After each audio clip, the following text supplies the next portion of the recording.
When you think comic books, a select few heroes come to mind: Superman, Spider-Man, and of course, Batman.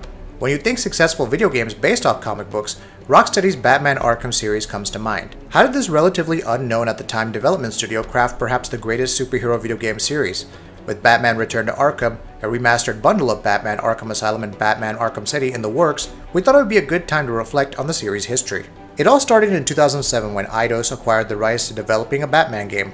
Rocksteady offered up a prototype it was working on at the time, and by May 2007, production began in earnest on Unreal Engine 3. Development of the story and characters really took off when writer Paul Dini, known for the Batman animated series and Detective Comics, joined the team, penning an original story for what would be Batman Arkham Asylum. Grant Morrison's graphical novel, Arkham Asylum: A Serious House on Serious Earth, would also serve as a strong inspiration, especially with regards to the game's mature undertones and nightmarish aesthetic. Other influences include Frank Miller's Batman and even Irrational Games' BioShock when it came to the atmosphere. Gameplay was designed from the beginning to stick to Batman's ethics, such as the refusal to kill, and Arkham Asylum served as the perfect enclosed environment for players to battle enemies while still affording enough stealth to plan out sneak attacks. A healthy dose of Metroidvania-style gameplay would influence the game's gadgets and exploration, and to further add to the Batman authenticity, Rocksteady brought in Kevin Conroy, Mark Hamill, and Arlene Sorkin to reprise their roles as Batman, the Joker, and Harley Quinn from Batman the Animated Series. Other villains, each with their own motives like Killer Croc, Mr. Freeze, Poison Ivy, the Riddler, Scarecrow, and many more would make their presence known in Arkham Asylum. The game's free-flow combat is another subject entirely.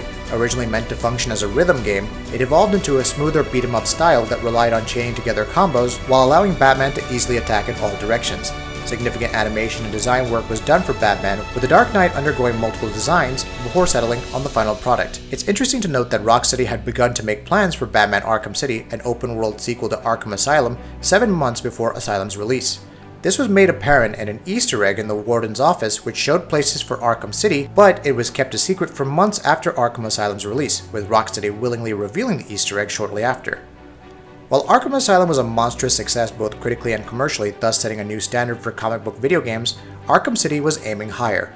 Arkham City as a world was 5 times larger than Arkham Asylum, and though it would be classified as open world, Rocksteady essentially created a much larger environment for Batman to solve crimes and survive in. To that end, a large number of side quests featuring classic villains like Ra's al Ghul, Bane, Mad Hatter, Hush, and so on were added to the world along with collectible trophies, challenges, Easter eggs, and open-world occurrences that would facilitate the intervention of Batman, an aspect that would be expanded upon in Arkham Origins and Arkham Knight.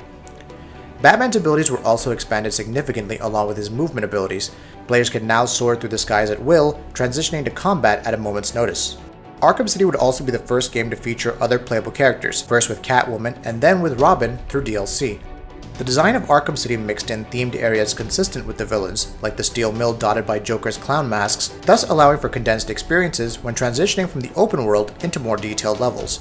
The overall attention to detail, scale, and level of polish made Batman Arkham City an even bigger success than its predecessor. Along with several Game of the Year awards, it shipped over 6 million units as of February 2012, 4 months after its initial release. Though Batman Return to Arkham has been delayed indefinitely, its use of Unreal Engine 4, along with improvements to lighting, textures, and environments, promises the classics as we've never seen them before. What are your memories of Batman Arkham Asylum and Batman Arkham City? Let us know in the comments below, and we'll see you next time.